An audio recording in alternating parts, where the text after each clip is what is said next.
मैं जिद पर अड़ गई, अब्बू को इजाजत देनी पड़ी, उन्हीं के तवस्सुल थी, लिहाजा बगैर सिफारिश के मुंतखब हो गई। इतनी खुशी हुई बता नहीं सकती, क्योंकि यह मेरी पसंदीदा जॉब थी। मेरा वह ख्वाब पूरा हो गया जो मैंने बचपन में देखा था।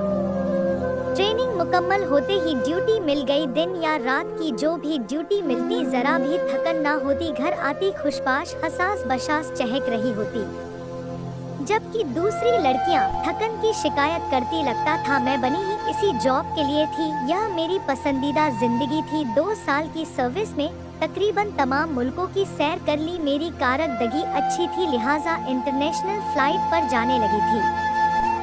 मैंने 4 साल सुकून से सर्विस की। अब्बू बीमार पड़ गए, दिल के मरीज थे।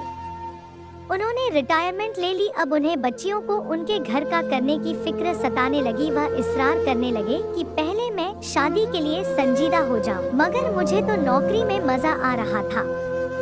अभी से शादी के बंधन में ना बंधना चाहती थी। मैंने कह दिया कि आप पहले मेरी दोनों छोटी बहनों की शादियां कर दे, मैं बाद में देखभाल कर खुद अपनी जिंदगी का साथी मुंतखाब करूंगी। मैं बगैर देखे भाले किसी अजनबी से शादी ना करना चाहती थी, जो कि मुल्कों मुल्कों घूमती हो, रात दिन की ड्यूटी करती हो, घर से बाहर रहती हो। उसमें इतना एतमाद आ जाता है कि वह माँ बाप से अपने मुस्तकबिल के बारे में बात कर सके, और मैं समझती थी कि यह मेरा हक भी बनता था। अम्मी अब्बू को मैंने दलाल देकर कायल कर लिया। वह खामोश हो गए और छोटी बेटियों के ब्याह की तैयारियां करने लगे।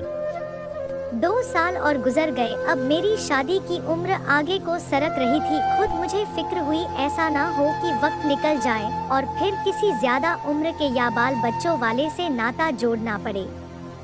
मैं अपनी पसंद से शादी कर सकती।